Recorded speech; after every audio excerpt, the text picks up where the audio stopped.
आप सही भक्तों को इस सुंदर ज्योतिष चैनल तरफ से सभी को राधे राधे। तो आज हम इस चैनल के माध्यम से आज सभी के लिए एक ऐसी महापंचायत के बारे में महा उपाय बताएंगे जिससे हमारे जीवन में यदि इस महापंचायत का आशीर्वाद मिल जाए तो समस्त बाधाएं, समस्त रोग शीघ्र दूर हो जाएंगे। चाहे हमारे जीवन में धन की कमी हो, कारोबार व्यापार में बार बार हानि हो रही हो, नुकसान हो रहा हो, हमने पैसा उधार लिया हुआ है, कर्जा चढ़ रहा है, कर्जा नहीं उतर पा रहा, या भूमि भवन के सुख में कमी आ रही है, या हमने किसी को पैसा दिया हुआ है वह वापस नहीं आ रहा, या हम जहाँ भी जाते हैं हमको अपमान सहन करना पड़ता है, या हमारे घर परिवार में आपसी तालमेल नहीं है, कलह रहता है, या हमें भूमि भवन का सुख नहीं मिल पा रहा, या हमें संतान का सुख नहीं मिल पा रहा, या हमारी शादी नहीं हो पा रही, यानी हमारे समस्त जीवन की जो भी व्याधाएं समस्याएं हैं वह इस महापंचायत के उपाय के द्वारा शीघ्र दूर हो जाएगी। यह पंचग्रहों की महापंचायत ऐसी है, शीघ्र ही हमारे जो भी कष्ट बाधाएं हैं उन सभी को दूर कर देगी। आप सभी को मैं एक बात और बताता हूँ, आज के समय में यदि किसी प्रकार का कोई झगड़ा होता है, तनाव होता है, कलह होता है, तो हम तुरंत ही शीघ्र ही अपनी नज़दीकी पुलिस चौकी में चले जाते हैं, थाने में चले जाते हैं, कोर्ट कचहरी केस कर देते हैं, दिन रात कोर्ट के चक्कर लगाते हैं। परंतु हमारे पुराने समय में, हमारे दादे परदादे के समय में ऐसा कुछ नहीं होता था। यदि हमारे घर परिवार में या आपसे किसी प्रकार का कोई झगड़ा होता था, तनाव होता था, कलेश होता था, तो उसके लिए गांव के ही आदमी सदस्य एकत्रित होकर पंचायत लगा करके शीघ्र ही उसका फैसला कर दिया करते थे। तो उसी तरह इस ग्रहों की महापंचायत के बारे में आप सभी को हम जानकारी देंगे। यदि किसी भक्तजन के किसी भी सदस्य पर इस महापंचायत का, इन पंच महाग्रहों का आशीर्वाद मिल जाता है तो उसके जीवन की समस्त व्याधाएं शीघ्र दूर हो जाती हैं। तो इस उपाय को किस तरीके से करना है, क्या यह महा उपाय है, उसके बारे में हम आप सभी को जानकारी देते हैं। इस पंचग्रहों में कौन कौन से ग्रहों की महापंचायत होती है उसके बारे में हम सर्वप्रथम आपको बताते हैं। इसमें प्रथम सूर्य आता है। सूर्य इस पृथ्वी पर, इस संसार में सभी प्राणी जीवों का पिता माना जाता है, और यदि सूर्य का आशीर्वाद हमारे ऊपर बना होता है तो हमें कभी भी अपमान सहन नहीं करना पड़ता। प्रत्येक जगह पर हमको मान सम्मान मिलता है, हमारे शौर्य में बढ़ोतरी होती है। और इसी तरह इस महापंचायत का दूसरा ग्रह है वह चंद्र ग्रह। चंद्र ग्रह का आशीर्वाद हमारे ऊपर होता है तो हमारे परिवार में, हमारे घर गृहस्थी जीवन में हमेशा सुख शांति बनी रहती है, निरोगी काया रहती है, कभी भी रोग हमको नहीं सताता। इसी तरह तीसरा जो ग्रह है वह है बृहस्पति ग्रह।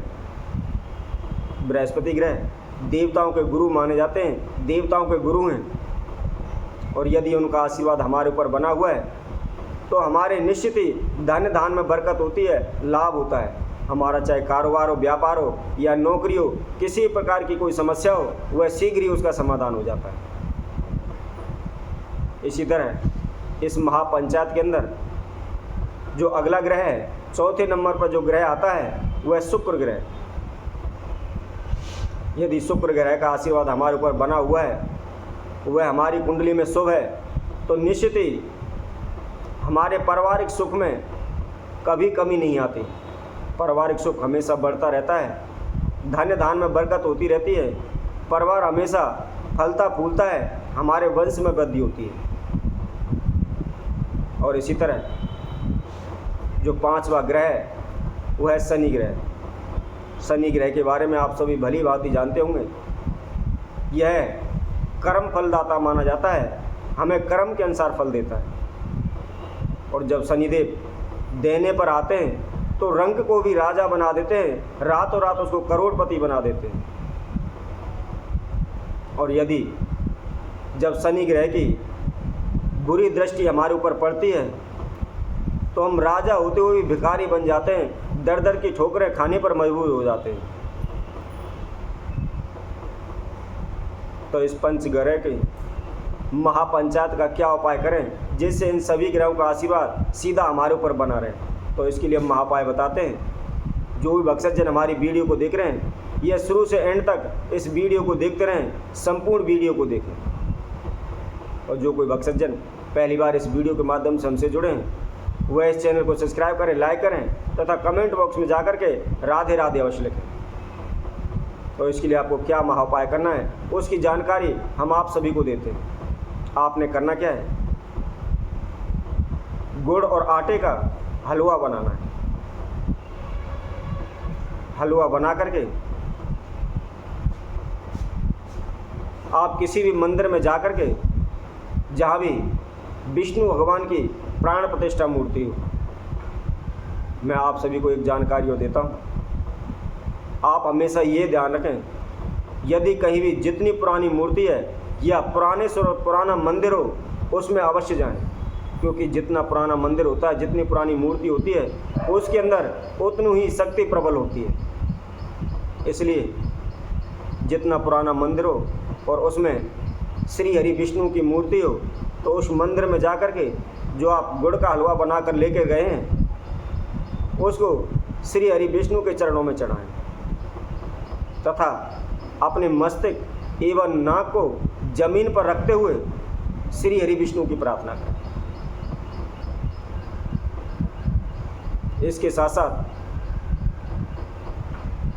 आप 2 सच्चे मोती लेकर के तथा 11 दाने सफ़ेद चावल के लेकर के आप शिव जी का ध्यान करते हुए शिवलिंग पर चढ़ाएं और चढ़ाने के बाद उसमें से एक सच्चा मोती तथा 7 दाने चावल के ला करके अपने घर पर पूजा रूम में रखें या जहाँ तिजोरी है उसके अंदर रख दें। यदि किसी भक्तजन के जीवन में किसी प्रकार की कोई समस्याएं आ रही हैं, कोई बाधाएं आ रही हैं, कोई रुकावटें आ रही हैं, तनाव रहता है, मान सम्मान में कमी रहती है, धन में लाभ नहीं हो पा रहा, कर्जा नहीं उतर पा रहा, या उस घर में कोई ना कोई बीमार रहता है, रोगी रहता है, तो इस प्रकार की जो भी समस्याएं हैं, जो आप सच्चा मोती लाए हुए हैं, उसको गंगा जल में डाल करके और उस जल के पूरे घर में समस्त कारोबार में उसके छींटे लगाएं। और जो कोई रोगी रहता है, तो उस सच्चे मोती को शिवलिंग पर रख करके जल का अभिषेक करें। अभिषेक करने के बाद जो शिवलिंग से जल बहता है, उस जल को ला करके उस रोगी को पिला दें। ऐसा करने से उसके ऊपर किसी प्रकार का कोई रोग है, किसी प्रकार की कोई समस्या है, वह शीघ्र दूर हो जाएगी तथा उसके जीवन में खुशहाली आ जाएगी। उसके जीवन में जिस प्रकार की कोई बाधा, रुकावटें, समस्याएं आ रही हैं, वह शीघ्र दूर हो जाएगी। धन धान में उनको कभी भी कमी नहीं होगी तथा इस पंचग्रह की महापंचायत का आशीर्वाद सदैव उनके ऊपर बना रहेगा। तो इसी तरह हम और अन्य वीडियो के माध्यम से आप सभी के समक्ष उपस्थित होंगे। तब तक के लिए सभी भक्तों को इस सुंदर ज्योतिष चैनल तरफ से सभी को राधे राधे।